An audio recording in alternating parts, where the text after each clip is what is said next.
heading into Illinois? Yeah, the mindset of the team I think is fine. Kids are resilient.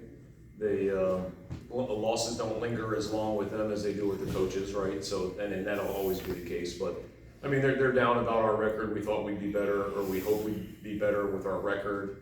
But I think the mindset of the team is good. I think they're preparing to win a game this weekend. Their goal is to win a game this weekend. And, Illinois is obviously another tough task. You're on the road in a big environment and all those things, and they have good players, really good coaches, really good scheme. So obviously another tall task for us, but I think they're preparing well, and I think they're confident that they can go out. If they do what they're supposed to do, we'll be in the game, we'll have a chance.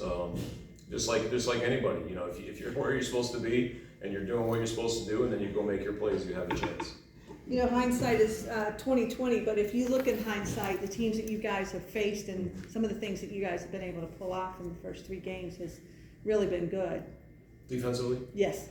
Yeah. Oh yeah. I mean, I know Monmouth. I mean, I thought Monmouth was a really good FCS team with some really good players, and then Ohio, obviously, they're a very good team with couple of really good skill guys and a pro quarterback, and obviously Clemson's loaded with talent. So yes, we've played 3 pretty good offenses, and we've held our own and done a really good job for the most part. But at the end of the day, we're 1-2, so we haven't done enough to win the games, and that's what we need to get better at, is finishing halves, finishing plays, finishing games.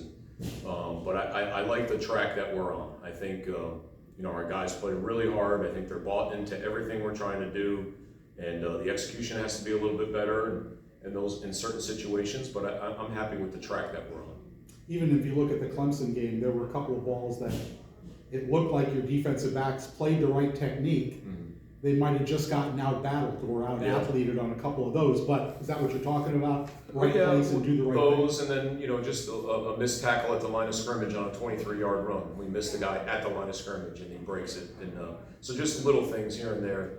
But yes, we were in great position on a few of those. One was a touchdown. Another one was a third down that they converted. The guys we got our hand on the ball, and he had 2 hands on the ball. We got to find a way to come away with that ball. We also had 2 balls hit our hands that we could have had interceptions. We could have had 2 more takeaways that would they change the complexion of the game? I don't know, but it would have gave us a better chance for sure. So at the end of the day, there's no mulligans in football, right? You either make the play or you don't. So we've got to find a way to make sure we're finishing those plays. Coach Herman mentioned that he asked the coaches to look really hard at the second half and evaluate. Were you seeing guys still straining in the second half and competing no matter score time? For sure, yeah. I mean, the first half we competed, we had some, we were on our heels a little bit, right? Some adversity early and all that. And the second half, we lead off with a kickoff. We got some decent field position. I think we started with, I don't know, three and outs or something like that, and had a couple more 3 and outs. So yeah, we really competed. Our guys competed hard in the second half, just as they did in the first half. And we had a 3rd and 1 stop down near the goal line and a 4th and 1 stop. So I mean, we did some really, really great things. It just, you got to put together for 60 minutes to beat a team like that, and we didn't do that. So hopefully we'll make some strides in that manner. Illinois has a wide receiver in Isaiah Williams, who is the only receiver on that team with like triple digits in receiving yards with over 200. And against Penn State, they had over 13 of their receivers make a catch against the Nittany Lions. How important will it be to reduce the options they have on the field at the receiving end while keeping their top target in check? Yeah, I mean, easier said than done, right? I mean, you can't, if you stop one, you're going to have other guys that are open. Maybe Penn State gave more attention to number 1 than they did the other guys, and that's why they went with the ball to them. But yeah, I mean, he's a great player. He can really run. He takes the top off of coverage. He reminds us of our number 1. He's a good player, so we got to know where he's at all times. They put him different spots to get him the ball, and he'll definitely be attracting some attention. But they got some other great players too. And quarterback that can really run the ball when protection breaks down and things of that nature, and a solid running back, big physical O-line. So, we definitely have our hands full. You can't just focus all your attention on one area. And speaking of the quarterback in Altmaier, he does have a tendency to throw interceptions. He has 7 of them so far in 3 games this season. How is the defense playing to put him under tons of pressure to make those risky throws to catch those possible interceptions? Any defense, if you can pressure the quarterback and confuse the quarterback, I think that's maybe why he's had some of those issues with the other teams. And we've got to get more pressure on the quarterback. We haven't been getting as much pressure as we'd like. It's a big focus for what we're trying to get done. We're trying to improve our pass rush. And if a guy can stand back there and he's really comfortable, he's going to have all day to throw or be very comfortable to step up in the pocket, then he's going to pick you apart. Any really good quarterback like him. If he's moving off his spot or off his rhythm a little bit, that throws his timing off, throws the receiver's timing off, and then you have a chance to slow down the passing game. So we've got to do a better job with our front four pressuring the passer. And when it comes to the D-line, how much better have they gotten when it comes to breaking down the opponent's O-line and getting to the quarterback more frequently? Well, I mean, it doesn't show up in the stats. I think Right. we have made strides. I think we've gotten better. Making the guy move off his spot a little bit. It happened in the game the other night, but we got to start converting some of those into sacks, and getting guys behind the chains and getting off the field on third down with some sacks. So we have made strides, but we got to continue to get a lot better. And well, going so far this season, you took on an FCS team, you took on a MAC team, and you took on an ACC team. Now you're taking on a Big Ten team. How has that helped the team prepare mentally and physically when it comes to the level of competition all they those face every letters night? that you just said, FCS, ACC, Big Ten, they don't matter. It's about nameless, faceless opponent. We're playing a guy that's lined up across from you.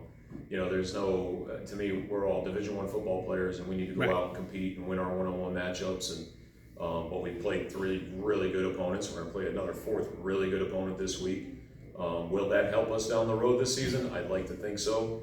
But at the same time, we want to improve our execution a little bit better so we can get a win. All good? Thanks, Roc. Yep, no problem, guys. And it was a cool atmosphere to play in, maybe some of the emotions going through you when you went into the game? Well, from the start, I just picked up from where the other running backs left off.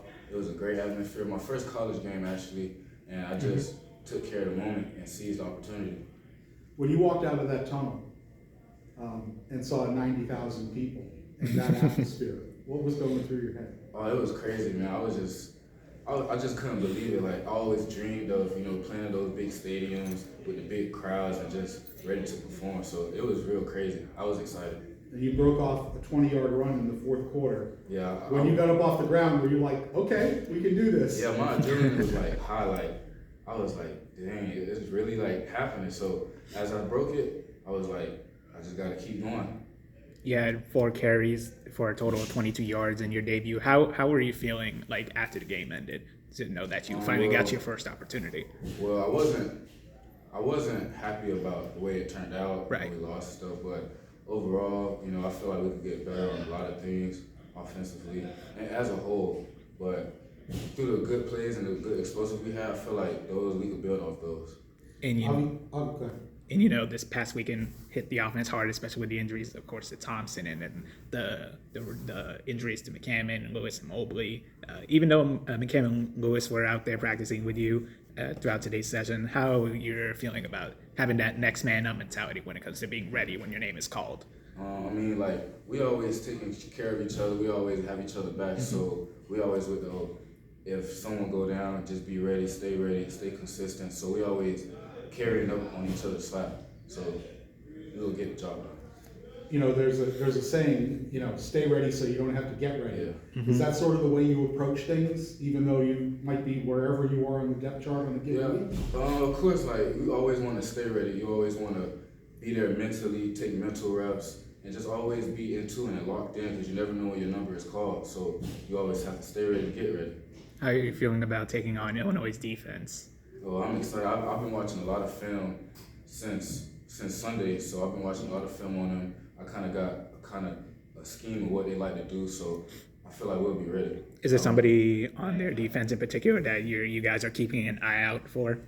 We're really looking at the way they run. They run a bear-off defense, so we're really looking at the way they move, the way they scheme, and we're just gonna use our explosive against the way they play. You get your first action last week, and I think this is your second year here? Yeah. Second year here. When you look back at all the work you put in, is it nice to finally get rewarded with some playing time? Yeah, it feels pretty nice. I just got to keep my head down because I've accomplished a lot, but I want to accomplish way more. So I've soaked it in, but I still want to just keep going and accomplish a lot of things.